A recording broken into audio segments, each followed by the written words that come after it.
बिस्मिल्लाहिर्रहमानिर्रहीम। अस्सलाम वालेकुम नाज़रीन, मैं हूं आपकी मेज़बान अना यूसुफ और आप देख रहे हैं अपना ही प्रोग्राम सिटी एट 10। उम्मीद है आप सब लोग ठीक ठाक होंगे और हमारी कोशिश ये होती है कि हम आपको ठीक ठाक रखने के लिए जो कुछ भी कर सकते हैं वो कर सकें। आपको घर बैठे इतनी शदीद गर्मी में वो तमाम अपडेट्स ले सकें।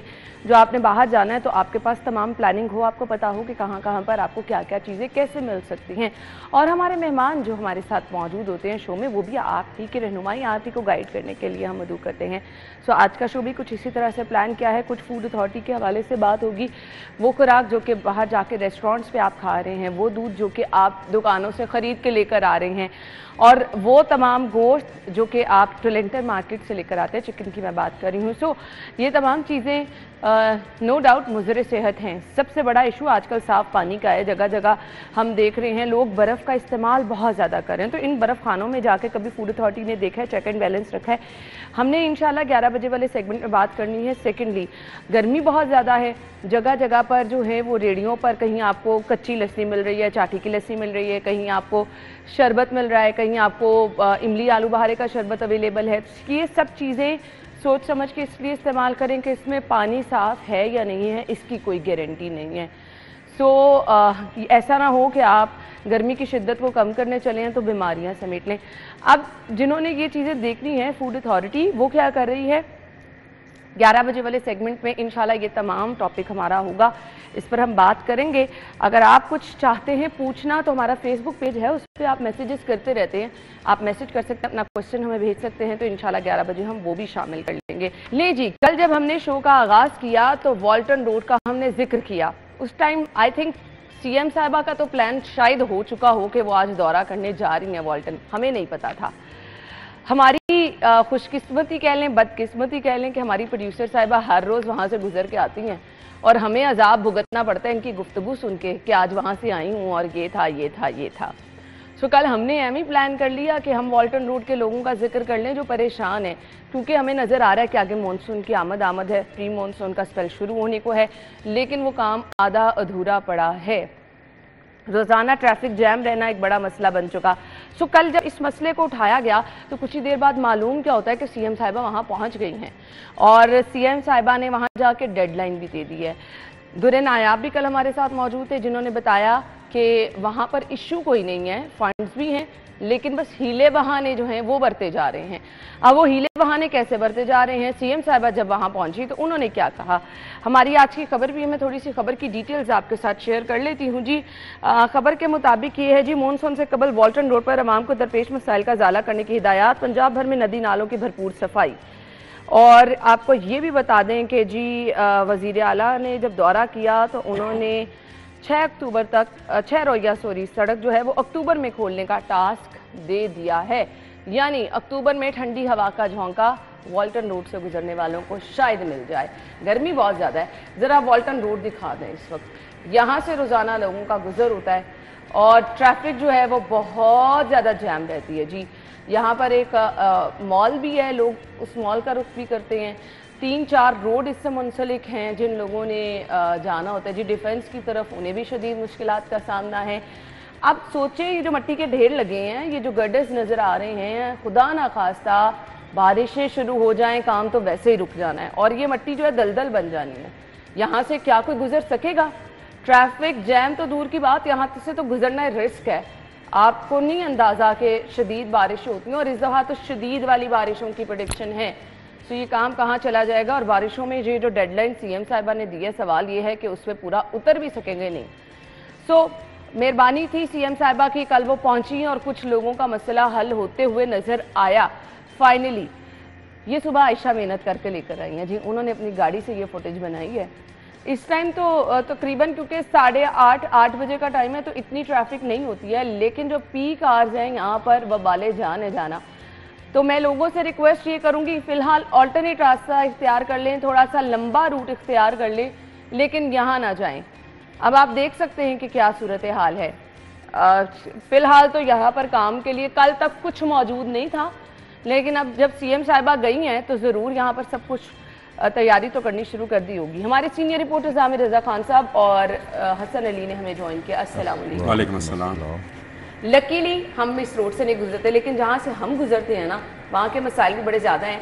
क्योंकि वहां पे भी एक रोड मुसलसल बंद है और एक रोड को आप 2 वे ट्रैफिक के लिए यूज कर रहे हैं। चले वो किसी और दिन से याद आयशा का मसला से। आमिर भाई, अच्छा, आयशा का मसला नहीं है ये, असल में लाहौर का वो लिंक रोड है जो लाहौर अमीरों वाले और लाहौर गरीबों वाले में तकसीम करता है।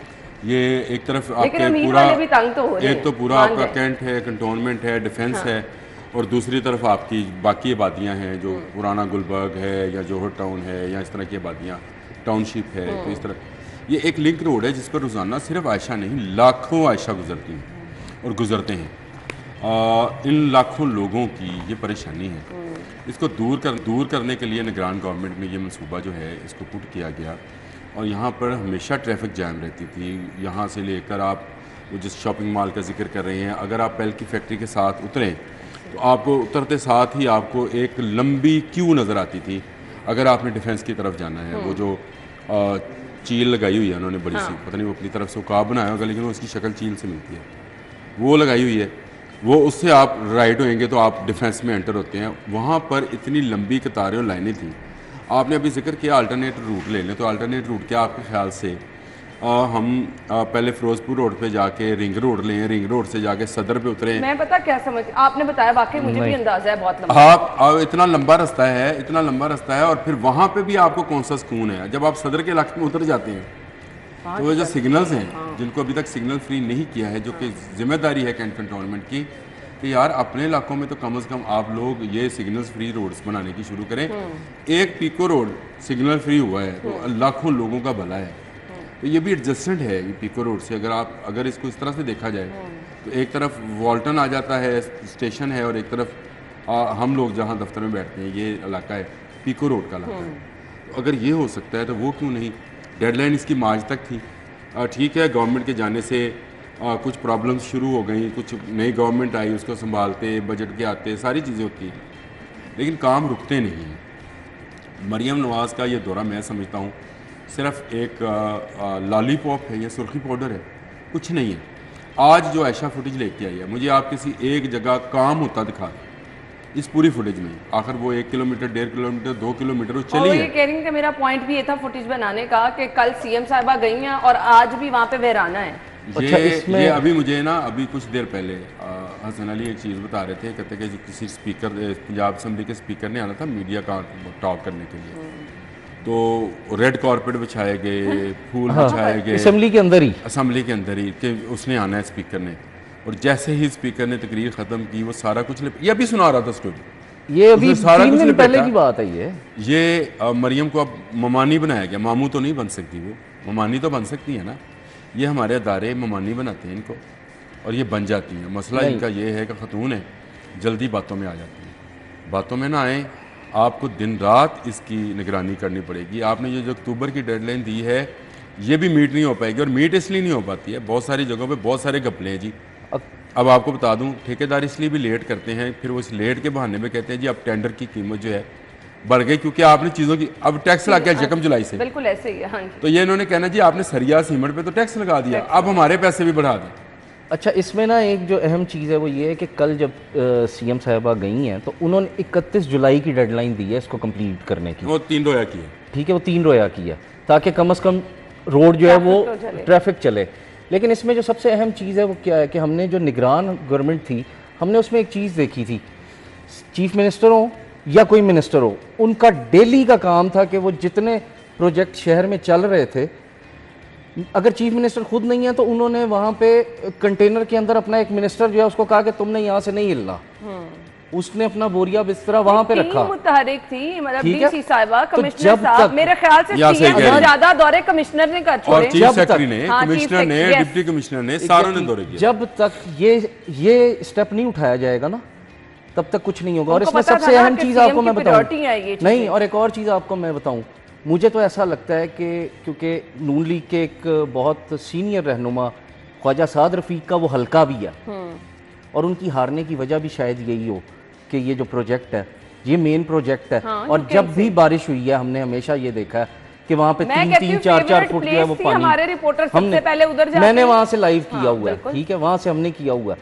वहाँ क्या हाल होता था हमें पता है। और जब तक, अब बात वही आ जाती है कि जब तक इसको सीरियसली टेकअप नहीं किया जाएगा, इसको नहीं किया जाएगा, कुछ भी नहीं नहीं, होगा। अब मेरा हम सवाल चीफ मिनिस्टर है की कि बुनियाद और पर- आमिर हम भाई, चीफ ये मिनिस्टर है, के जाने की जितनी मर्जी तारीफें बारिशें कर होने लें, को हैं, हम ठीक जो है। मर्जी नहीं, कर लें। तारीफ कौन कर रहा है? मैंने तो कहा है ये एक उसको कहते हैं आप उसमें- नहीं आमिर भाई, आपका मसला ये है ना जख्मों कि पे जहाँ नहीं चीफ रखा। मिनिस्टर का नाम आता है वहाँ पे आपके चेहरे वो पे आज तो मुस्कुराहट आ उन्होंने बड़ी जाती है। फराख दिली का मुजाहरा की है, इसमें क्या बात है जिस पे अपनी पसंद नापसंद पीछे छोड़ के आज तो चीफ उन्होंने मिनिस्टर इंसाफ का किया। नाम आता है तो मेरे इंसाफ चेहरे किया। पे मैंने- मुस्कुराहट आ जाती मुस्कुराहट है। आती है। तो तो इसमें क्या काम हर्ज भी है तो जी, करवा मुझे लेना बताएं। आमिर भाई। काम भी करवाने सिर्फ मैंने एक- अच्छा, अब इसमें- जहाँ आज तनकीद की बात इंसाफ है, किया उन्होंने, आज जहाँ इंसाफ। तनकीद की बात है, अभी आपने आयशा के नाम लेकर चले आपने कर दिया, वो गलत बात थी।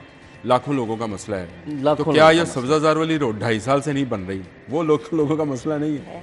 हालांकि मेरा तो वो रास्ता नहीं है जी। अच्छा, इसमें फिर अगर हम मेरा रास्ता नहीं मैं वहाँ है, से लेकिन आगे मैं हमेशा आवाज उठाता हूँ उसके बाद। नहीं, अब इसमें फिर हम अगर दूसरी तरफ आए तो बंद रोड का भी यही हाल हुआ हुआ बंद रोड है, का वहाँ भी यही काम हाल नहीं है, हो बिल्कुल। रहा। और वहाँ कौन तो जिम्मेदार है? बिल्कुल इतना सा काम होना बाकी है।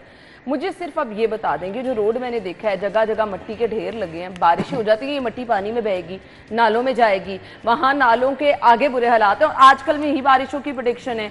Slipping। हमने कभी रोड में ड्रेन बनाई नहीं ना, हमें आदत है। और बाद में तो ये बनी मिट्टी भी हमेशा। यहीं पे दलदल बनेगी, मैं आपको बता दूं, वही ना। ये दलदल बनेगी और इसमें गाड़ियां फंसेंगी और यहीं पर हम फुटेज बनाए। आपको पता है वाल्टन फिर रोड, वाकयात वाहद होते रोड हैं। था शहर में, अगर 2 मिलीमीटर भी बारिश हो तो 2 जगह ऐसी ऐसे हैं, ही है, एक हाँ। मोरिया पुल अभी बता देता हूँ और एक आपका ये वाल्टन रोड, लक्ष्मी ये भी पानी में आमिर डूबे। भाई। ऐसे नहीं ही लक्ष्मी खत्म हो चुका, लक्ष्मी वो लक्ष्मी तो शहबाज अब शरीफ के दौर में पुरानी जब बन बात गया हज वाला स्टिल एक टर्मिनल। मोरिया पुल जो है वहाँ वहाँ बहुत पे बुरे बहुत हालात ज्यादा। हैं। एक मोरिया पुल Yes। और ये वाल्टन रोड, ये पानी में डूबे ही डूबे और यहाँ की आबादियां भी डूबे साथ ऐसे ही है। और आपने सही कहा, साद रफीक के हारने की एक वजह ये भी हो सकती है तो लोग तंग थे और तंग हैं। still। और अगर आपने इस काम को जल्द से जल्द मुकम्मल, कोई भी इसका ठेकेदार है, हमें नहीं पता कौन है कौन नहीं है, मुल्क इतना की एक डीपली बहुत मैं नहीं मालूम जानता हूँ। कंपनी है। आप कल दुरे ने आपने बताया है कि नामवर कंपनी है। नामवर कंपनी है, नामवर इसको पूछ कंपनी नहीं है। सकते आप। नहीं पूछ क्यों नहीं सकते, हर एक खैर, को पूछा जा अब मुझे सकता है। थोड़ा सा इंतजार करने दें। सीएम साहिबा गई हैं, थोड़ा सा कुछ उम्मीद की किरण नजर आई है, लेकिन जो आज सुबह है वो कुछ नजर नहीं आ रहा। तो मे ये भी सीएम के जाने पे अच्छा, मैंने कहा होता ना उम्मीद की किरण नजर आई है तो मेरे पीछे मेरे दाएं बाएं वालों ने हो जाना था, लेकिन अना कह रही तो मैं मान लेता। नहीं मान लेना चाहिए। चलें उम्मीद की किरण हमें लोग कहते हैं ना हर चीज पे तनकीद तनकीद तनकीद, लेकिन चले वो गई हैं तो हम थोड़ा ना, इंतजार कर इसमें लेते एक चीज देखनी होगी, वहां पे प्रॉपर ड्यूटी लगाएं किसी की। एक विजिट से क्या हो हसन, अब जाएगा? आप वो वाली डिमांड कर रहे हैं ना, मैं जो वही निगरान डिमांड कर रहा हूँ CM जो हमने आप वो वाली डिमांड caretaker कर रहे हैं कि अगर खुद setup नहीं में जा रही देखी तो टीम वहां पर होनी चाहिए, हर रोज चेक करने कोई पहुंचना चाहिए। ये बहुत मुश्किल है क्योंकि जिन्होंने जाना है वो ठंडे कमरों से इतनी गर्मी में बस निकल बात के हसन इतनी कैसे सी है। जाएंगे।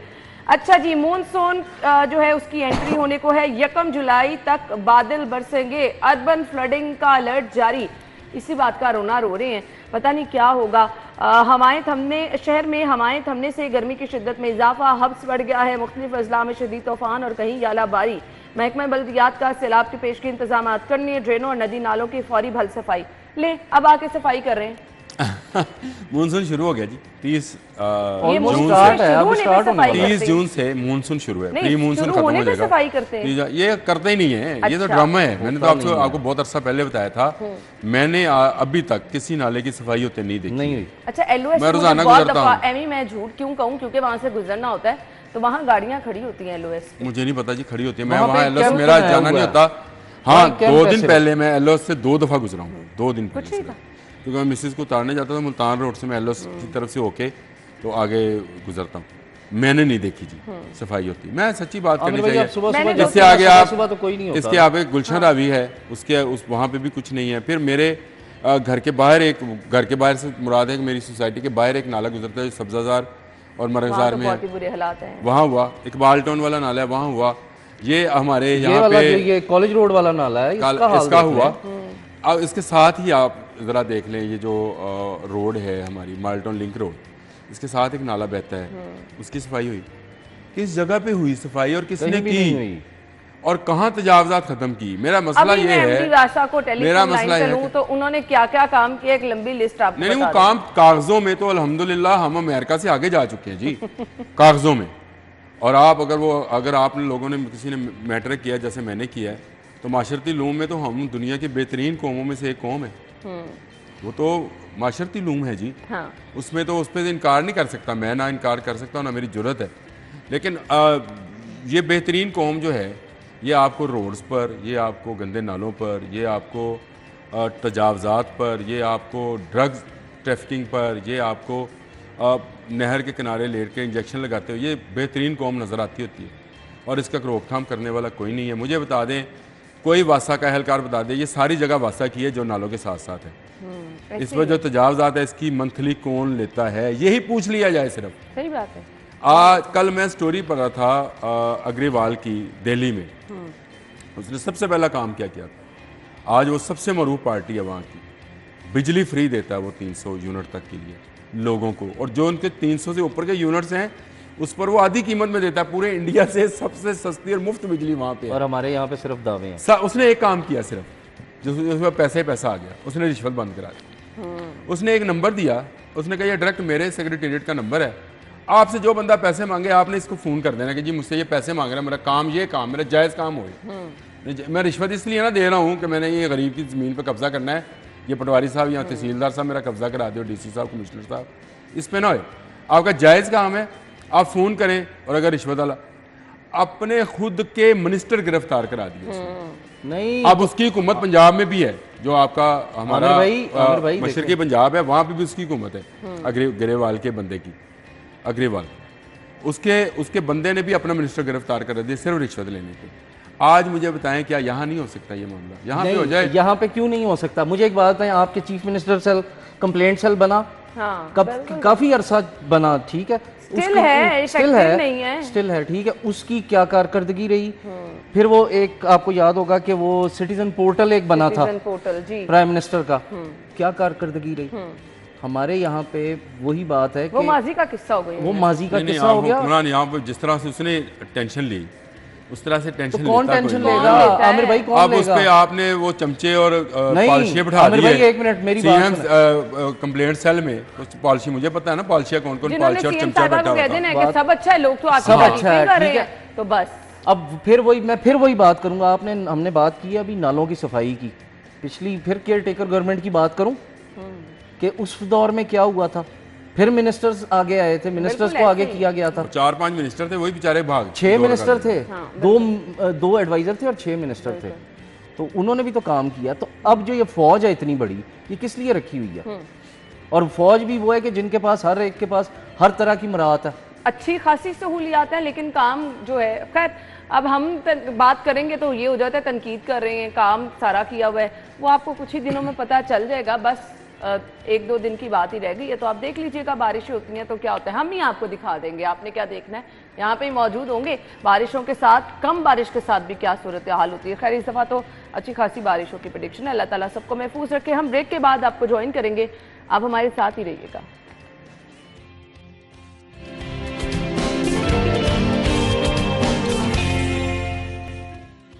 एक बार फिर से खुश आमदीद कहेंगे। अच्छा जी, खबर क्या है? हाँ, घरेलू गैस कनेक्शन पर पाबंदी खत्म करने का फैसला किया गया है। LNG टैरिफ की बुनियाद पर घरेलू कनेक्शन दिया जाएगा। बेसिकली अब क्या, अच्छा आगे ये भी लिखा है, अर्जेंट फीस 80,000 रुपये मुकर्रर की गई है। अर्जेंट से आप 20,000 रुपये सिर्फ ज़्यादा दे दें या 10,000 रुपये देखें, तो देखें आपका गैस कनेक्शन कैसे लगता है। हसन ना, इसमें जो सबसे अहम चीज़ है वो ये है कि ये 2017 से हुकूमत ने जो है इस पर पाबंदी लगाई हुई थी गैस ना होने की वजह से। मैं कहती हूँ बहुत बड़ा मसला था ये, बहुत लोगों का मसला बिल्कुल था। लेकिन इसमें अगर हम दूसरी तरफ देखें ना, अब इसमें नए कनेक्शन की जो नॉर्मल फीस है वो 18,000 रुपये है, और अगर हम जाएं उस पर अर्जेंट फीस पे तो वो 70,000 रुपये। कितना डिफरेंस आ गया? तकरीबन 52,000 रुपये का। अब 80 हो गई है हसन। नहीं, ये देखें ना, मामूल के डिमांड नोटिस की फीस जो है वो 18,000 रुपये मुकर्रर है, और जो अर्जेंट होगा वो 70,000 रुपये है। तो 52,000 रुपये का तो आपने यहाँ फ़र्क डाल दिया। इसके बाद LNG है, नेचुरल गैस नहीं है जो आपकी है, बिल्कुल। उसमें अब होगा क्या? उसमें ये होगा कि इस वक्त ही अगर आप अपने घर के गैस के बिल देख लें तो उनकी क्या सिचुएशन है, और सर्दी में क्या सिचुएशन रही, सबको पता है कि ज़रूरत से बहुत ज़्यादा बिल आते रहे। जब LNG के थ्रू बिल आएंगे तो कहाँ से कहाँ बात जाएगी और किस तरह से लोग देंगे? इस वक्त लोग जो है वो बिजली एक से परेशान है, एक गैस का। ये इसका हल वही था कि जो अपने रिसोर्सेज हैं जो कि नहीं एक्सप्लोर किए गए, ड्रिलिंग्स नहीं हुई, वो की जाती, उसके बाद नेचुरल गैस पे ही रहा जाता, तो ये हालात ना होते। इसमें जो सबसे अगर हम बात करें 2002-2001 की, जब CNG स्टेशन लगना शुरू हुए थे, वो सबसे जो जुल्म इस कौम के साथ हुआ है वो उस दौर में हुआ है। CNG स्टेशन लगा के हमने अपनी सारी जो नेचुरल गैस थी और वहां से ही मसला जो है वो शुरू हुआ और तब आज तक से ये मसला शुरू हुआ है और ये अब तक चल रहा है। इसमें जो सोने पे सुहागा हुआ वो ये हुआ कि मज़ीद गैस के जो ज़खायर थे उनको दरियाफ्त करने के लिए कोई हुकूमत ने इकदाम नहीं किए। अब इसको मैं अगर दूसरी तरफ बात देखूं तो नेचुरल गैस की जगह आपको LPG जो है वो सस्ती पड़ती है। अब लोग कर ही ये रहे हैं। जितनी सर्दी में लोगों ने LPG ही इस्तेमाल किया, मैं बहुत सारे लोगों को जानती हूं। मैं अपनी बात करूं, मेरे घर में LPG जो है वो यूज़ होती है, नेचुरल गैस नहीं है। ठीक है, अब सर्दी में मेरे 2 सिलेंडर लगते थे, यानी कि मुझे तकरीबन 5,000 रुपया गीज़र के साथ, इंस्टेंट गीज़र था, गीज़र के साथ अगर मेरा 5,000 बिल आए तो वो ठीक है। और जिनके गैस के मीटर लगे हुए हैं, जिनके गैस लगी हुई है, हमने 20-20 हज़ार रुपया दिया। आप कुछ किस्मत है कि आपने 20,000 दिया, यहाँ पे लोगों के 80-80 हज़ार रुपए के बिल आए हैं। तो इसलिए हुकूमत को पॉलिसी वो बनाएं कि जिससे आम आदमी को कुछ रिलीफ मिल सके। रिलीफ तो है नहीं। रिलीफ के लिए आमिर भाई क्यों मुस्कुरा रहे हैं आप? नहीं, बिल का सुनकर मुस्कुराता हूँ। सिर्फ बिल का आप जितना इस्तेमाल करते हैं उतना ही आता है बिल। आप या तो आप कहें कि रीडिंग गलत ली गई या गलत की गई, जितने आपने चलाया। एक मिनट भाई, जिनको बिल आते हैं, मेरी सिपरा से बड़ी डिटेल में बात हुई थी। मैंने कहा सिपरा यार मेरा नहीं आता, इन लोगों का कैसे आता है? कहते हैं इन्होंने, आपके घर इस्तेमाल नहीं होता ना, कहता है इन्हें हाजी साहब कंप्रेसर लगाया हुआ है। हमने कंप्रेसर लगाया? नहीं, आपने नहीं लगाया होता, कई लोगों ने लगाया होता है और मैंने उनको पकड़ा भी। मेरे पास आते हैं ना बिल लेके, सिपरा से बात करते हैं तो पता चला कि कंप्रेसर लगाया था। वो कहता है कंप्रेसर का प्रॉब्लम क्या है? आप कंप्रेसर चलाते हैं और उसके बाद अगर गैस आपको कुछ देर के लिए तो खींच के दे देता है पाइप से, उसके बाद वो चलता रहता है, आपका वो मीटर उसने भगा देना है क्योंकि उसके अंदर से हवा गुजर रही है, गैस नहीं गुजर रही। यानी नुकसान। ये कंप्रेसर बहुत नुकसानदेह चीज़ है। पहली बात तो ये है, जिनके बिल, जो लोग कहते हैं ना लाखों में बिल आते हैं, तो इसलिए आते हैं। दूसरी बात ये है, ये अच्छा है कि LNG पे ही चले, LNG ही पर दे दें। ये जो सिलेंडर भरवाने की, जाने की, नहीं जाने की क्यों लोग आपको दे जाते हैं, किसी जगह पे दे जाते हैं, किसी जगह पे नहीं। महंगा पड़ेगा उससे कि इक्वली रेट आएंगे? मेरा ख्याल उससे सस्ता पड़ेगा। ये LPG से जो LPG का इस वक्त रेट चल रहा है और जो इस वक्त LPG माफिया जो है जिस तरह से लूट खसूट कर रहा है, उससे ये LNG वाला सस्ता पड़ेगा। आमिर भाई नहीं सस्ता पड़ेगा, उससे सस्ता पड़ेगा। मैं आपको बता रहा हूँ, चलें देख लीजिएगा। अच्छा चले देख लेना। वो तो अभी लोगों को नेचुरल गैस भी महंगी पड़ती है। अगर आप उसको इस्तेमाल उस हिसाब से करेंगे, लेट्स से मैंने गीज़र गैस का इस्तेमाल ही नहीं करता, बिजली का इस्तेमाल करता हूँ। मैं गैस का गीज़र इस्तेमाल नहीं करता भाई। तो जो लोग करते हैं उनका अब मैं आप यही तो कहता हूँ कि आप लोगों ने गैस को जिस तरह से आपने कहा कि जिस तरह हमने गाड़ियों में फूंक दी गैस हमारी, इसी तरह लोगों ने इस गैस की परवाह नहीं की। मैं हमेशा ये बात आपके यहाँ कहता हूँ, खुदारा ये कन्वेंशनल गीज़र और कन्वेंशनल बर्नर्स, इन पर पाबंदी आयद करें। अगर आप शॉपर बैग पर पाबंदी आयद कर सकते हैं, इंस्टेंट पे चले जाएं, इस पर भी बंदी आयद करें। आप देखेंगे आपकी गर्मियों में ये सर्दियों में इस तरह से रोड्स के किनारे बिक रहे होते हैं जैसे आजकल फ्रूट बिक रहा है, ऐसे ही है बिल्कुल। खुबानी और आम बिकता है, इसी तरह से ये गीज़र बिक रहे होते हैं। ये निरी गैस की तबाही है। फिर लोग कहते हैं हमारा बिल क्यों इतना आ गया, क्योंकि वो जलता रहेगा। उसने वो 50-500 लीटर पानी जो है उसको उबालते रहना हर वक्त, तो वो आपका बिल ना आए। अगर आपने इंस्टेंट गीज़र लगवाया हो तो आपका बिल कम आए। जैसे ये भाई बात कह रहे हैं कि मेरा सिर्फ 5,000 रुपये, और वो कह रहे हैं मेरे बिल्कुल नॉर्मल था। 5,000 बिल देना कोई इतना मुश्किल भी नहीं था। सर्दी में जब गीज़र इस्तेमाल हो रहा है, जब आपको आदत है कि आप गर्म कपड़ों की जगह हीटर लगाकर अपने बच्चों को गर्म करना चाहेंगे, हीटर हर वक्त इस्तेमाल करेंगे। मैं नहीं हीटर इस्तेमाल करता भाई, मेरा बच्चा भी पढ़ लेगा। छोटे बच्चों के लिए तो ये मेरा बच्चा भी छोटे से बड़ा हुआ है, बड़ा पैदा नहीं होता, अल्लाह की कसम। मैं मजाक नहीं कर रहा हूँ, मुझे बता रही, इतना सा बेबी था वो। आमना की बात करी ना तो इतनी सी थी वो। आपसे किसी ने कह दी कि वो बड़ी पैदा हुई थी, तो हमने तो भाई अब तो गैस का हीटर कोई भी नहीं लगाता। और मेरी वालदा कहती थी ये गैस का हीटर आपकी सेहत के लिए नुकसानदेह और बच्चों के लिए तो बहुत ज्यादा नुकसानदेह। आ जाते हैं इसकी तरफ। देखिए नेचुरल गैस वाली बात मुझे बता दें, अर्जेंट नेचुरल गैस वो तो ठीक है, जिसने अर्जेंट लगवाना है उसने पूरी एक क्यू लाखों लोगों की क्रॉस करनी है, उसके वो पैसे देगा। ये तो ऐसे ही है जहाज में, जैसे फर्स्ट क्लास है, जैसे हमारे जैसे लोग जैसे इकोनॉमी क्लास में सफर करने वाले। तो भाई ये फर्स्ट क्लास जिसने सर्विस लेनी है वो 80,000 का, वो 1,80,000 भी देने को तैयार हो जाएगा, छोड़ दें। और दूसरा ये तो आपने सही कहा था 20,000 ज्यादा दें तो अर्जेंट फीस के बगैर भी आज भी आपको नेचुरल गैस का कनेक्शन मिल जाएगा। ये तो मैंने तंदूर वाले का एक दिन किस्सा सुनाया था आपको। हाँ बिल्कुल ऐसे उसने कहा जी मिलता क्यों नहीं जी, 3 लाख रुपया देता है जी, बिल्कुल ऐसे अगले दिन आगे मीटर ला ऐसे ही है, ऐसे ही है। खैर चले ब्रेक ले लेते हैं। हम आएंगे ब्रेक के बाद तो अगली खबर डिस्कस करेंगे, हड़ताली डॉक्टर्स का अब क्या करना है, इन पे भी बात होगी।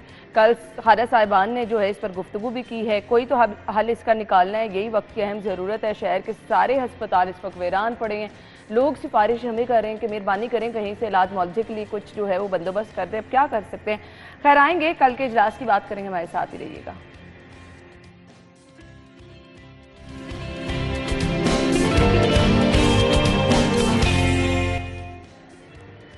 खुश आमदीद आपको एक बार फिर से कहेंगे। यंग डॉक्टर्स की हड़ताल का तोड़, एडहॉक डॉक्टर्स को फौरी एक्सटेंशन देने का फैसला।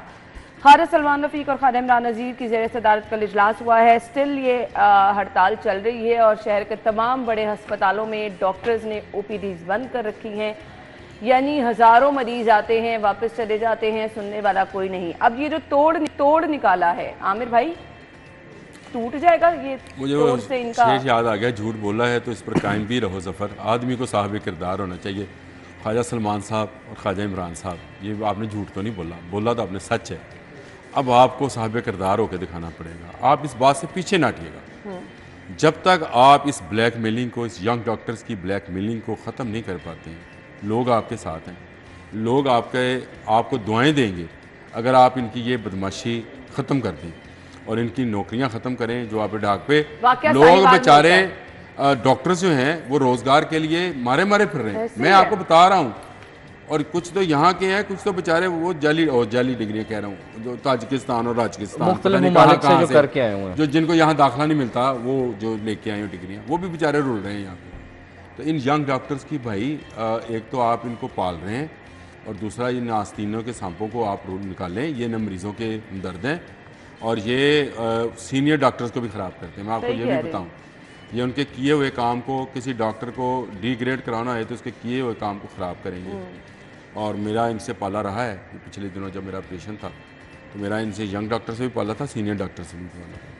तो ये उसमें से चंद एक तो वाकई में इसी नीयत से आए थे कि बेचारे मसीहा बनने वाले, लेकिन कुछ तो थे वो सिर्फ सिगरेट फूकने और क्रिकेट खेलने के लिए आते थे और मोबाइल यूज़ करना और फ्लर्ट करने के लिए आते थे। फ्लर्ट का मतलब पता नहीं अब इसमें अपनी ज़बान में किसको, आसान ज़बान में किसमें, इसके लिए आते थे। तो मैं क्योंकि दिन भर रात वहीं पर रहता था, जागता रहता था, और वो जो साफ़ी का बदनुमा किरदार एक ये भी है कि वो इर्द गिर्द की चीज़ों को गौर से देखता और सुनता है, वो भी है हमारे अंदर। तो मैंने बहुत सारी चीज़ों को देखा और सुना और सुनगुन ली। तो मेरा ख्याल ये है कि ये ख्वाजा सलमान और ख्वाजा इमरान, खुदारा इस पर कायम रहिएगा, इनके आगे घुटने ना टिकिएगा। अवाम आपके साथ है, बड़ा स्ट्रॉन्ग और अवाम आपके साथ है। ये रोड्स पर निकलें तो इनसे सख्ती से निपटा जाए। ये क्यों ट्रैफिक ब्लॉक करते हैं, और ये कोई बात नहीं है, ठीक है। किसी के साथ ज़्यादती हुई है तो वो नहीं होनी चाहिए। मैं उस पर बिल्कुल, ये जो खानेवाल वाला वाक़या था, नर्स वाला, उस पर सहीवाल वाला वाक़या था, हथकड़ी लगी डॉक्टर्स को, मैं उस पर सब पर इतराज़ करता हूँ। केस चलना चाहिए और इन्वेस्टिगेशन होनी चाहिए। इन्वेस्टिगेशन के बाद जो कसूरवार है उसका सजा होता है ना आमिर भाई। देखिए, इसकी इन्वेस्टिगेशन आप चाहे FIA से करवा लें। मैं ये समझता हूँ कि चले सबसे इस वक्त आला इंतजाम है वो FIA के पास है, जो पहले इन्वेस्टिगेशन करता है फिर पर्चा करता है। ये पुलिस वाला निज़ाम नहीं है, ये पहले पर्चा कटेगा फिर आपको इन्वेस्टिगेशन की जाएगी। तो मेरा हाल FIA को ये केसेस जाने चाहिए, लेकिन ये माफिया तोड़ना जरूरी है। ये माफिया ये तोड़ना होगा, इसके बगैर आपका गुजारा नहीं है। बहुत सारे माफियाज है ना, लेकिन ये ऐसा माफिया है। अपने करियर के आगाज से इनको देख रही हूँ और ये इतने स्ट्रांग हैं। ये रोड्स बंद कर दें, कोई इनका कुछ नहीं बिगाड़ सकता। ये अस्पतालों में तोड़ फोड़ कर दे, कोई इनका कुछ नहीं बिगाड़ सकता। इसमें अब वही आमिर भाई वाली बात है। मेरा आज से कोई 2 के 3 साल पहले अपेंडिक्स का ऑपरेशन हुआ, तो जाहिद चौधरी साहब ने सर्विसेज हॉस्पिटल में, डॉक्टर अयाज महमूद जो हैं वो वहाँ पे उस वक्त प्रिंसिपल थे, उन दिनों भी हड़ताल की हुई थी डॉक्टर्स ने। तो वो उन्होंने खैर कह के तो वो कर दिया, और मैं वहाँ ये देखता रहा इमरजेंसी में, जितनी देर उन्होंने मुझे वहाँ पे रखा, 2-3-4 घंटे, सिवाय मोबाइल यूज़ करने के जितने यंग डॉक्टर्स थे और कुछ नहीं कर रहे थे। जो बेचारे इमरजेंसी में आ रहे हैं उनको नर्स के हवाले कर देते हैं कि आप देख लें, जो करना है इनका कर लें, खुद वो अपनी सीट से नहीं उठते। टेक केयर ये नर्सेज ही करती हैं ऑनेस्टली, वो नहीं नर्सेज उठते, बहुत करती हैं, नर्सेज ही करती हैं। डॉक्टर्स कुछ अच्छे भी हैं, मैं ये नहीं कहता, बेचारे कुछ आए भी इसी नीयत से होते हैं कि वो मसीहा बनने के लिए आते हैं, उनको भी ये जो आमिर भाई जो जरूरतमंद होगा ना, ये खराब देखें जो जरूरतमंद होता है ना वो काम करता है, जो जरूरतमंद नहीं है, जो सिर्फ टाइम पास करने के लिए आ रहा है, उसने क्या कर लेना, और उसको पता है कि मैंने यहीं पे बैठे रहना, कोई कुछ नहीं कर सकेगा।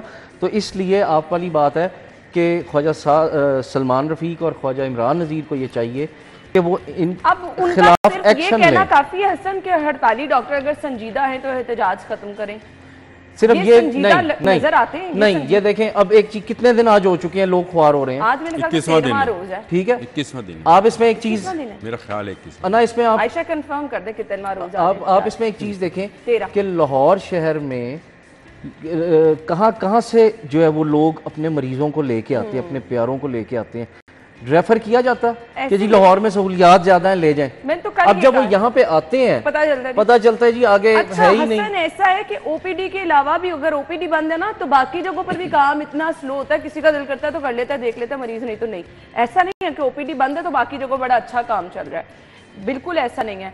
अब इनका तोड़ क्या है, इनका हल क्या है, ये मेरे ख्याल से इसको अब बहुत प्रोलॉन्ग नहीं करना चाहिए, जितनी जल्दी हो सके इनका कोई हल निकालना चाहिए ताकि कम से कम जो मरीज रोजाना की बुनियाद पर परेशान, अवाम को सड़कों पे आना चाहिए, इनकी जगह पे अवाम आ जाए सड़कों पे और वो इनके खिलाफ प्रोटेस्ट करे कि ये कैसे, और वैसे ये पूरी दुनिया में हड़ताल होती है डॉक्टरों की, ऐसे नहीं है, उनको हम नहीं रोकते हैं, उनका तरीकाकार है, वो एक टाइम सेट करते हैं, उस टाइम पे एहतजाज कर लिए चंद लोग आ जाते हैं, हड़ताल के साथ इनको तनख्वाह मिल जाती है, हाँ तनख्वाह भी मिलती है, हमारा काम करें ना करें, हाँ कुछ ना करें, इन्होंने सारे लॉसेस भी लेने, इन्होंने तनख्वाह भी लेनी है, नाइट लॉस भी लेना है, सारी चीजें लेनी है, बनती है उनकी हड़ताल, वो उनकी हड़ताल की है, वो मजे में है सारे। सही कह रहे हैं आप। ब्रेक के बाद वापस आते हैं जी।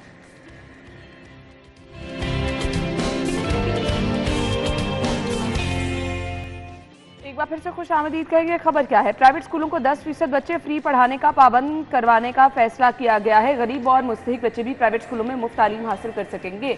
ये हो भी सकेगा या नहीं, और कौन प्राइवेट स्कूलों पर चेक एंड बैलेंस रखेगा, वो मुझे बार बार याद आता है फीसों वाला मामला। उस पर तो आप इम्प्लीमेंट करा नहीं सके कि इतनी फीस होनी चाहिए, इक्वल होनी चाहिए, निसाब के हवाले से 100 दफ़ा बात हुई, लेकिन ये अगर हो जाता है बहुत बड़ा इकदाम है। हसन ना देखें, हम अभी थोड़ी देर पहले माफियाज की बात कर रहे थे, तो प्राइवेट स्कूल्स जो हैं ये भी एक माफिया ही है असल में, अगर देखा जाए। हमारे अपने बच्चे भी यहीं पढ़ते हैं, जाहिर सी बात है। लेकिन बात ये है कि ये किसी पर कोई इनको ना वो नहीं कर रहा कि खींच के नहीं लेकर आ रहा कि अच्छा जी तुम, हम अपनी मर्जी से प्राइवेट, हम अपनी मर्जी से कि अच्छे बच्चे जो हैं वो अच्छी तालीम हासिल कर सकें, यही बेसिक हमारा मकसद है।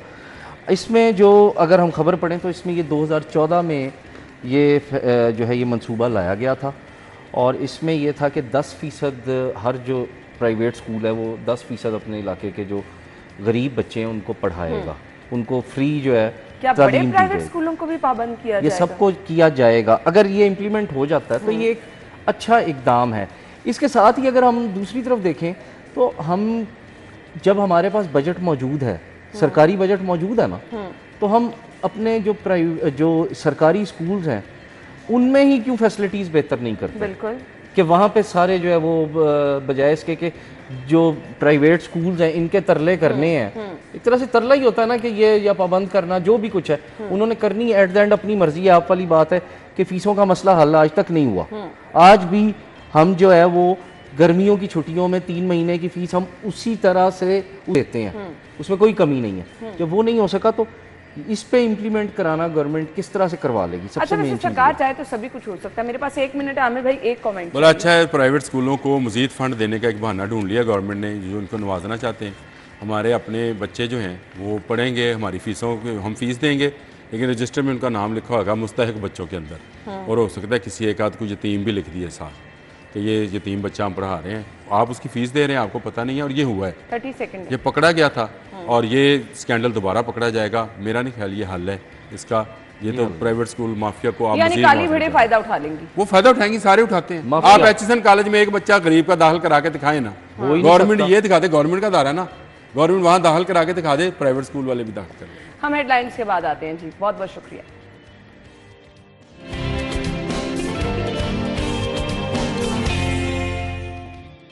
स्टूडियो में आपको एक बार फिर से खुशामदीद कहेंगे। प्रोग्राम के इस हिस्से में जी हम बहुत ही अहम टॉपिक पे बात करने वाले हैं, क्योंकि आजकल लोगों का पसंदीदा मशगला क्या है, बाहर के खाने खाना। हालांकि हम इसकी हौसला शिकनी करते रहते हैं, जितना आप क्वालिटी का खाना खा सकते हैं ज़रूर बाहर खाएं, लेकिन अपनी हेल्थ पे कॉम्प्रोमाइज़ प्लीज़ ना करें। अच्छी जगहों से खाना खाएं, सोच समझ के खाएं। वैसे ही मौसम आजकल इस तरह का चल रहा है, तो बड़ा ज़रूरी है कि आप सोच समझ के अच्छी जगह का इंतखाब करें जहाँ कहीं पे भी आप खाना खाने जा रहे हैं। अच्छा जी, इसके साथ साथ कुछ बड़े इश्यूज़ जो हम हर रोज़ अपनी न्यूज़ में आपको बताते भी हैं, सुनाते भी हैं, दिखाते भी हैं, जिसका मकसद सिर्फ ये होता है कि आपकी सेहत अच्छी रहे। होता क्या है कि शहर में जो दूध आता है वहाँ तक हम देखते हैं फूड अथॉरिटी कार्रवाई करती है, और उस दूध को अगर वो स्टैंडर्ड के मुताबिक नहीं होता तो ज़ाया कर दिया जाता है। अभी कुछ दिन पहले हमारे एक रिपोर्टर ने खबर दी कि इस दूध में उस पाउडर को मिक्स किए जाने का इंकशाफ हो रहा है जो मुर्दों को लगाया जाता है। दुकानों पर जाकर क्या क्राइटेरिया है, जो दूध लोग लेकर जा रहे हैं उसको चेक किया जा रहा है या नहीं किया जा रहा। फिर बारहा हमें टोरंटो मार्केट से खबरें मौसूल होती हैं कि मुर्दा मुर्गियों का गोश्त जो है वो बर्गर पॉइंट पे, शॉर्मा पॉइंट पे शिफ्ट किया जा रहा है। उस पर क्या कार्रवाइयाँ फूड अथॉरिटी करती है, क्या उसके लिए मैकेनिज्म है। आजकल शदीद गर्मी है, जगह जगह आपको बर्फ़ बिकती नज़र आ रही है। आया वो बर्फ़ साफ़ पानी की है भी या नहीं है। ये जो जगह जगह शरबत के ठेले लगे हैं और आपको इमली आलू बुखारे का शरबत और ये चीज़ें, अब लोग रुक के बार बार ये चीज़ें इस्तेमाल कर रहे हैं। गोले आपको जगह जगह मिलते नज़र आ रहे हैं। सो इसके लिए बड़ा ज़रूरी ये है कि साफ़ पानी, बाहर डॉक्टर ये कहते हैं कि हेपेटाइटिस के फैलने की वजह ये है। तो इसके लिए फूड अथॉरिटी कितनी एक्टिव है, क्या क्या कार्रवाइयाँ की जा रही हैं, और हेल्थ और न्यूट्रिशन को लेकर लोगों को किस तरह से गाइड किया जा रहा है, इस पर हमने बात करनी है। हमारे मेहमान जो हमारे साथ मौजूद हैं, मैं तारुफ कराना चाहूँगी DG Punjab food authority Mohammad Asim Javed sahab और माहिर ग़िज़ाइयत हैं डॉक्टर जवेरिया महमूद। वेलकम करेंगे। अस्सलाम वालेकुम जी। वालेकुम अस्सलाम। Thank you so much. सबसे पहले मैं आपसे आगाज़ करना चाहूँगी, फूड अथॉरिटी एक बड़ा जिम्मेदार इदारा है और बहुत बड़ी जिम्मेदारी, पूरे शहर की जिम्मेदारी आप पर है। लोग तो बाहर का खाना भी खा रहे हैं, बर्फ़ भी इस्तेमाल कर रहे हैं, मशरूबात का इस्तेमाल भी कर रहे हैं। रोज़ाना की बुनियाद पर आपकी टीम कितनी एक्टिव है? मैडम, हमारी पूरे पंजाब के अंदर 150 टीम्स हैं जो कि 3 शिफ्टों के अंदर काम कर रही होती हैं, और हमारी इंस्पेक्शंस पूरे पंजाब में तकरीबन 3000 से ज़्यादा हम इंस्पेक्शंस कर रहे होते हैं डेली बेसिस के ऊपर। जहाँ तक लाहौर का ताल्लुक़ है तो लाहौर के तमाम दाखिली रास्ते जो है उनको सुबह हमने वहाँ पे नाकाबंदी की होती है, और दूध बरदार जितनी भी गाड़ियाँ हैं उनको चेक कर रहे होते हैं। पिछले 6 माह के अंदर हमने तकरीबन 5,10,000 इंस्पेक्शंस की हैं, जिसमें हम तकरीबन 12 लाख से ज़्यादा लीटर्स जो दूध है जो कि मुज़रे सेहत था उसको हमने डिस्कार्ड किया। हमने तकरीबन 3 लाख किलोग्राम के करीब मुज़रे सेहत गोश्त जो था उसको तलफ़ किया। इसी तरीके से हमने बेवरेजेस जो हैं वो तकरीबन 3.5 लाख लीटर्स के करीब जो है वो तलफ़ किए। इसी तरीके से हम तकरीबन 60,000 किलोग्राम के करीब स्पाइसेस को तलफ़ कर चुके हैं। तो हमारी जो टीम्स हैं वो बहुत ही एक्टिवली जो है वो काम कर रही होती हैं। हम उनकी परफॉर्मेंस को भी मॉनिटर करते हैं, और हमारा मकसद जो है वो फूड सेफ्टी है। नंबर 1 फूड सेफ्टी, और नंबर 2 ये है कि फ़ूड की क्वालिटी को जो है वो इंश्योर करना।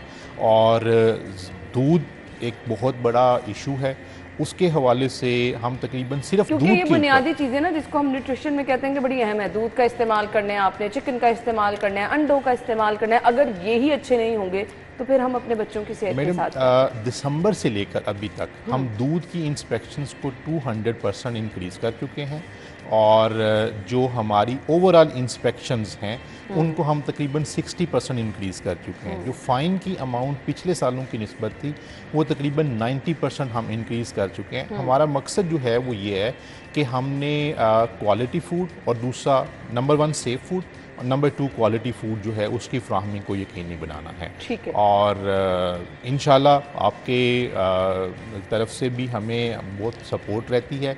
हम आपकी भी इस एफ़र्ट को एनकरेज करते हैं, और टीम्स को जो कि मेहनत से काम करें उनकी परफॉर्मेंस को एवेल्यूएट करने के बाद उनको भी इनकरेज करते हैं ताकि इस फूड सेफ्टी रिजीम को ज़्यादा अच्छा किया जाए। बिल्कुल। जवेरिया, मैं आपसे जानना चाहूँगी, ग़िज़ाइयत की बात की जाती है, ग़िज़ाइयत बेसिकली है क्या, न्यूट्रिशन किन चीज़ों से मिलती है, और वो बुनियादी कौन सी चीज़ें हैं जो कि हमें रूटीन में इस्तेमाल करनी ही है? जी बेसिकली न्यूट्रिशन और जो नॉरिशमेंट है इट्स ऑल अबाउट कि आप अपनी जो डेली रोज़मर्रा की जो लाइफस्टाइल है, डाइट है, उसको कैसे मेंटेन कर रहे हैं। लाइक जैसे कहा जाता है कि 70% डाइट और 30% एक्सरसाइज। और स्पेशली आप ये देखिए कि आपकी जो आजकल गर्मी का मौसम है और पंजाब में शदीद गर्मी है और इलेक्ट्रोलाइट इम्बेलेंस है, उसके अलावा भी कई चीज़ें हैं, तो उसको अगर आपने सॉर्ट आउट करना है, इंटरनली नॉरिश भी रहना है, हेल्दी भी रहना है और सेहतमंद तरीके से अपनी काम की जगह पे आपने काम करना है, तो उसके लिए ज़रूरी है कि आप अपने मिनरल्स, इलेक्ट्रोलाइट्स और एसेंशियल न्यूट्रिएंट्स का इस्तेमाल ज़रूर रखें, ताकि आप सुबह सुबह में लेथार्जिक फील ना करें, सोए फील ना करें। देखिए स्पेशली इसमें हम 2 तरह की कैटेगरीज में डिवाइड करते हैं। लाइक कुछ लोग इंडोर काम कर रहे हैं और कुछ लोग आउटडोर काम कर रहे हैं। इंडोर में मतलब मीडिया के लोग, हॉस्पिटल्स में, फिर कॉलेजेस में इस तरह के लोग हैं, और जो आउटडोर है उसमें हमारे पुलिस ऑफिसर्स हैं, मीडिया के लोग भी शामिल हैं और कई लोग हैं। अब बात ये है कि स्पेसिफिकली अगर हम ब्रेकफास्ट से स्टार्ट करें तो उसमें भी जैसे कि डीजी साहब जो हमारे पंजाब फूड अथॉरिटी है, ये बहुत ज़्यादा अच्छा काम कर रहे हैं, क्योंकि इस टाइम 5 से 10 लाख जो लोग हैं वो सुबह नान चने और इन चीज़ों का इस्तेमाल कर रहे हैं। जबकि एज आ न्यूट्रिशनिस्ट हम लोग यही लोगों को बताते हैं, बार बार बताते हैं कि healthy food is that meal जो कि आप घर से बनाते हैं और घर से खा के आप निकलते हैं, क्योंकि आपको हाइजीन पता होती है, आपको उसकी न्यूट्रिशन कैलोरीज पता होती है। दूसरी बात है, आपको पता होता है कि आपने जो मिल्क प्रोडक्ट है वो भी यूज़ किया, यानी दूध दही का इस्तेमाल भी किया, फिर आपने प्रोटीन में कुछ बीन्स ले लिए या एग का इस्तेमाल किया। फिर अगर सीरियल ग्रुप ले रहे हैं जैसे ऑट मील है या किसी भी किस्म का सीरियल है, तो आपने उसको पूरा वीक के लिए बैलेंस करना है। ठीक है, ये नहीं कि आप अंडा मतलब ले रहे हैं। वैसे तो देखिए अंडा और दूध एक मुकम्मल ग़िज़ा है, पर ये नहीं कि अगर डेली आप सेम ब्रेकफास्ट कर रहे हैं और इवन घर से भी कर रहे हैं। पर यहाँ पे जो देखा देखी का शिकार बहुत ज़्यादा अजीब और गरीब थोड़ा सिचुएशन है स्टूडेंट्स के लिए, वर्किंग प्रोफेशनल्स के लिए। They don't have time to do breakfast in the morning before going to work. आप काम कैसे करेंगे जबकि आप सुबह में एक फ्रूट का इस्तेमाल नहीं करते, एक दही का जो बाउल है वो नहीं लेते और एक बेसिक ब्रेकफास्ट नहीं करते, तो यू कांट एक्सपेक्ट कि आपका इम्यून डिफेंस स्ट्रांग होगा। जो आगे वक्त आ रहा है वो बेसिकली ये आ रहा है कि आपने जो चीज़ें अनहेल्दी हैं उनसे बचना कैसे है और अपना इम्यून डिफेंस कैसे स्ट्रांग करना है। लेकिन अनफॉर्चुनेटली हमारा उल्टा ही आजकल हिसाब चल रहा है। डीजी साहब, मैं आपसे ये जानना चाहूँगी, इस टाइम सबसे बड़ा रिस्क क्या है? साफ़ पानी। गर्मी बहुत ज़्यादा है, जगह जगह आपको मशरूबात की दुकानें, रेड़ियाँ नज़र आ रही हैं, लोग इस्तेमाल कर रहे हैं।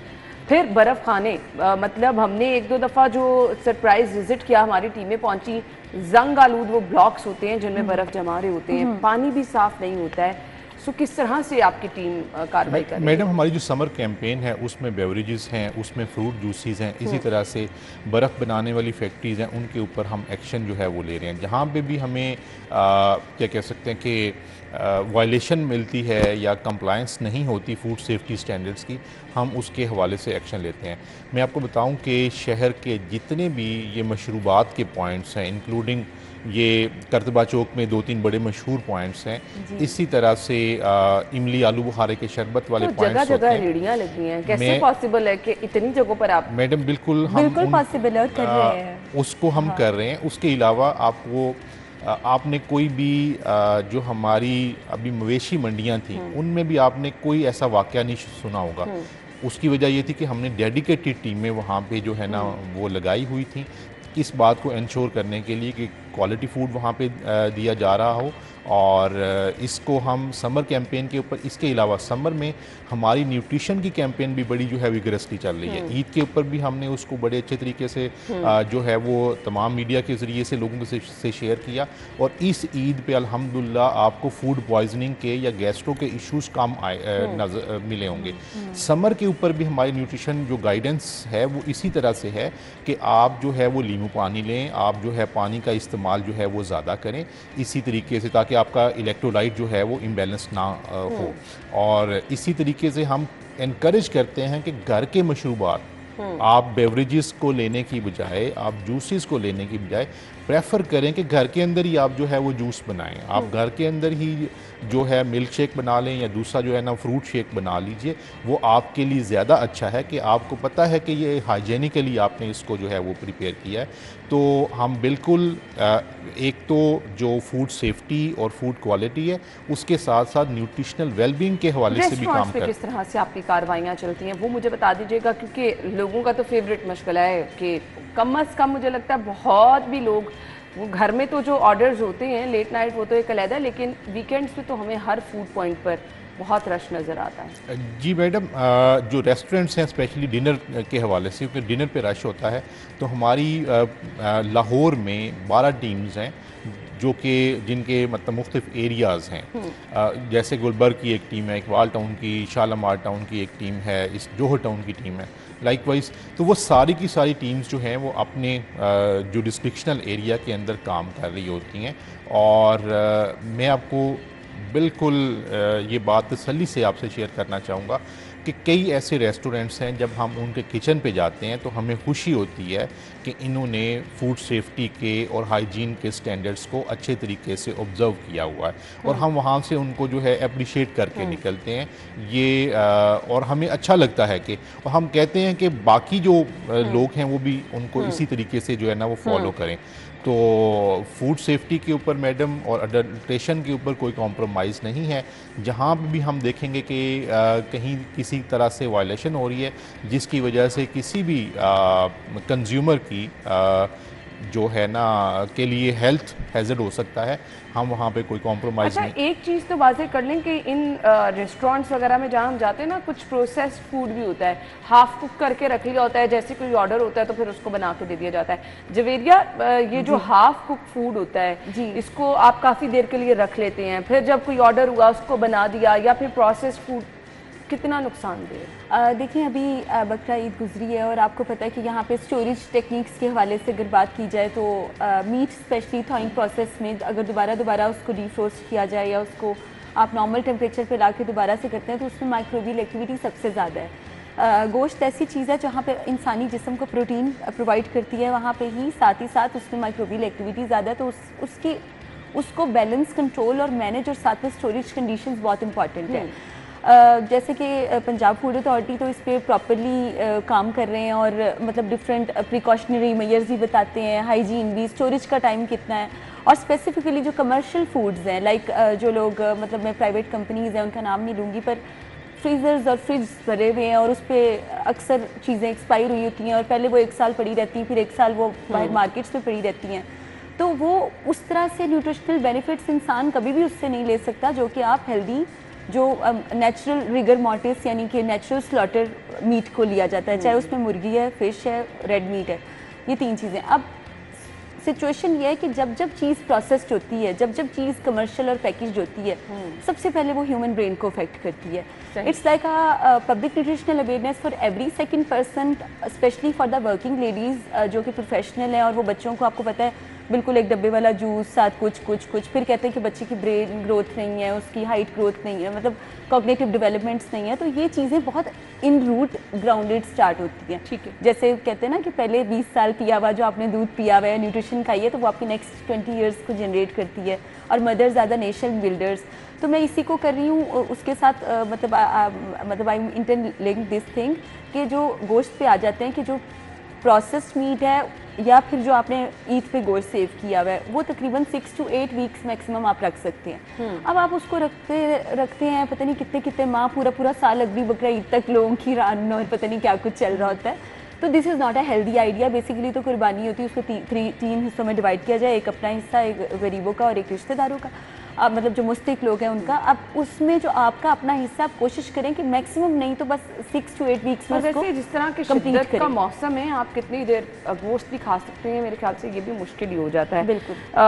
मैं आसिम साहब आपसे जानना चाहूँगी, आपने बताया गुफ्तगू के स्टार्ट में कि इस तरह से चेकिंग किया जाता है एंट्री पॉइंट्स पर दूध को, दुकानों पर जाकर क्या किस तरह से चेक किया जाता है? क्योंकि हमें तो खबरें ये मौसूल होती हैं कि पाउडर भी इस्तेमाल किया जाता है, केमिकल भी दूध में इस्तेमाल किया जाता है, पता नहीं क्या क्या कुछ। मैडम मैं ये समझता हूँ कि मिल्क अडल्ट्रेशन जो है वो हमारा सबसे बड़ा इशू है, और हम महंगे दूध लाकर समझ रहे होते हैं कि हम बच्चों को न्यूट्रिशन पहुँचा रहे हैं। हाँ मैडम, हम दुकानों के ऊपर भी जो है इस वीकेंड के ऊपर भी मैं खुद मुख्तलिफ एरियाज़ में जाके मैंने दुकानें चेक की, और जो मुज़र सेहत दूध था हमने उसको मौके के ऊपर ही जो है ना वो तलब कर दिया, एक चीज़। दूसरा ये है कि जो पैकेज्ड मिल्क है उसकी भी हमने सारे मिल्क की जो है ना वो टेस्ट करवाए, ठीक है। अभी हमारी रिपोर्ट जो है वो कंपाइल हो रही है, वो इंशाल्लाह हम शेयर करेंगे ताकि ये पता हो कि कौन कौन सा दूध बेहतर गज़ाइयत के हवाले से अच्छा है, किस में गज़ाइयत के इश्यूज़ आ रहे हैं, हम उस इंडस्ट्री से भी शेयर करेंगे और पब्लिक भी उस सारी इन्फॉर्मेशन को करेंगे ताकि लोगों को पता हो कि कौन सा दूध बेहतर है। नंबर 3 ये है कि मिल्क ट्रेसेबिलिटी के हवाले से CM साहबा की हदायत के मुताबिक हमने एक जो है ना इन हाउस एक स्कीम डिवाइस की है।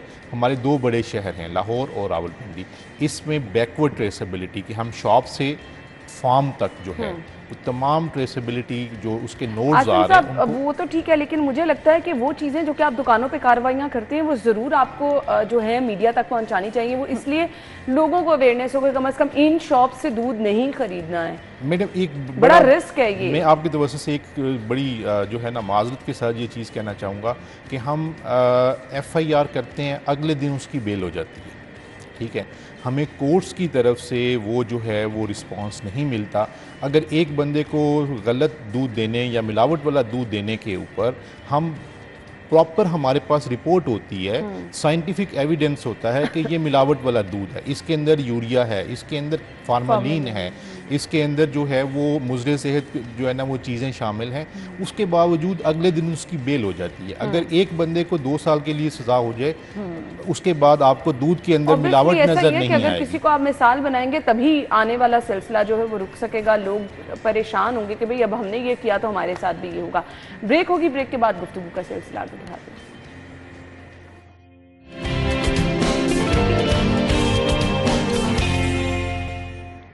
Welcome back. गुफ्तगू का सिलसिला हम आगे बढ़ाएंगे। हमारे साथ DG पंजाब फूड अथॉरिटी मौजूद हैं।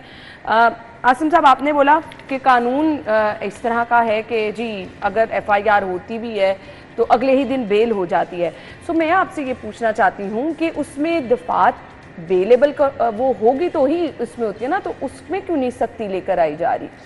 मैडम इसमें हम पंजाब फूड अथॉरिटी एक्ट 2011 इसके अंदर अमेंडमेंट्स लेके आ रहे हैं, क्योंकि आप डायरेक्टली किसी की जान के साथ खेल रहे हैं। जी बिल्कुल। तो इसमें बेलेबल ऑफेंस तो ये होना ही नहीं चाहिए ना।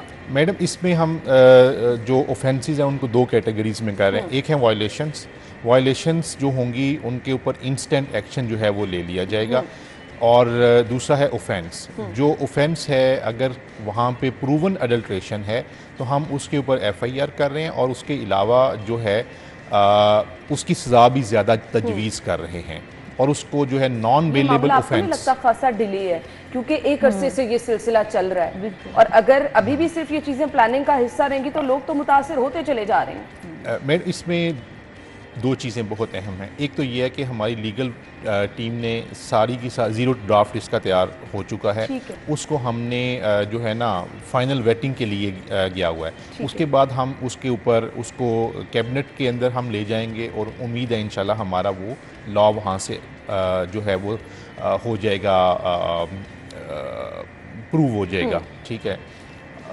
दूसरी चीज़ ये है कि हम पुलिस, उसके अलावा प्रोसिक्यूशन डिपार्टमेंट और रजिस्ट्रार लाहौर हाई कोर्ट, इन लोगों को भी हम जो है वो फूड सेफ्टी के हवाले से इनको जो है ना सेंसिटाइज कर रहे हैं, इनके साथ बैठ के डिफरेंट सेशंस कर रहे हैं, ताकि इनको पता हो कि जब इन्होंने प्रोसिक्यूट करना है, जब इन्वेस्टिगेट करना है, प्रोसिक्यूट करना है, और जब जुडिशरी ने उसको डिसाइड करना है, तो वो इस चीज़ को मद्देनज़र रखें कि ये कोई आम क्राइम नहीं है, this is crime against the society.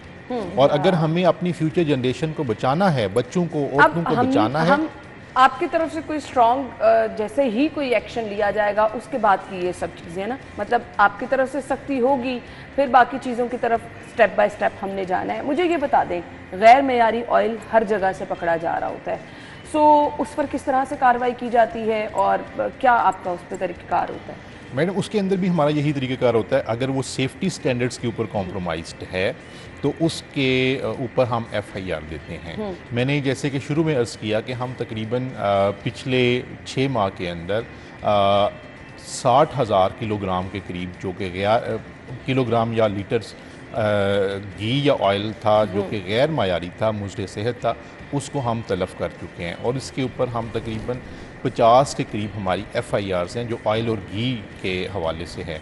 हमारी टीम्स में आपको बताना चाहूँगा कि अभी ईद के ऊपर भी टोबा में हमारी एक बहुत बड़ा रेड हमने रात के आखिरी पहर में किया और वहाँ से रेजिस्टेंस भी हमें आई, लेकिन हमने उनके ऊपर FIR भी जो है ना वो दी। इसी तरह से फेयर ट्रेंडिंग यूनिट्स के लाहौर के अंदर हमने 3-4 FIRs दी हैं।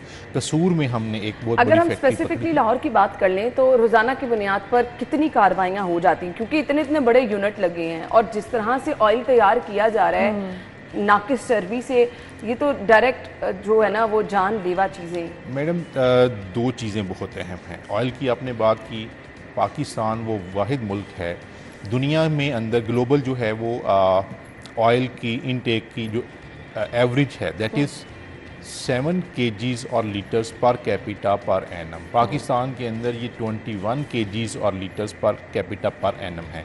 एक तो हमारी ऑयल इनटेक दुनिया से जो है वो 300% ज़्यादा है या 3 टाइम्स ज़्यादा है। ठीक है, हम कहते हैं जी तरी भी मुझे डाल दो। दूसरा ये है कि सब स्टैंडर्ड ऑयल है।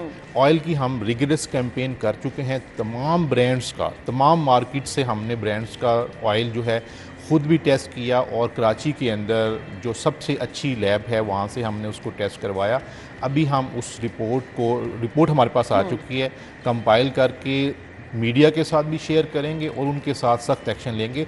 अगर हमने ऑयल को और दूध को कंट्रोल कर लिया तो हमारी आने वाली नस्लों की ज़िंदगी बच जाएगी। सर यही हम चाह रहे हैं कि ये काम हो जाए ताकि आवाम जो है जो ये समझती है कि जी अगर हम दूध पिला रहे हैं अपने बच्चों को तो हम उनके लिए जो है वो ग़िज़ाइयत से भरपूर चीज़ खरीद के ले आए हैं, लेकिन वो आप उल्टा जो है अपने बच्चे के लिए ऑब्वियसली आपका दूध जिसमें पाउडर इस्तेमाल किया जा रहा है, जिसमें डिफरेंट केमिकल, वो आपको फ़ायदा पहुंचाने के बजाय नुकसान ही पहुंचा रहा है। इसी तरह ऑयल का भी यही सब चीज़ें हैं। सो ज़रूर हम इंतज़ार करेंगे कि आप वो रिपोर्ट हमारे साथ शेयर करें ताकि हम लोगों को बताएं भी कि कहाँ कहाँ पर किस तरह से नाकिस चीज़ें जो हैं वो बेची जा रही हैं और उनसे उन्होंने एहतियात करनी है। आपके वक्त का बहुत बहुत शुक्रिया, थैंक यू सो मच जवेदी, आपके वक्त का भी शुक्रिया। प्रोग्राम का वक्त इख्तिताम को पहुँचा, कल सेम टाइम पर आपसे मुलाकात होगी, हमें इजाज़त दीजिए, अल्लाह हाफ़िज़।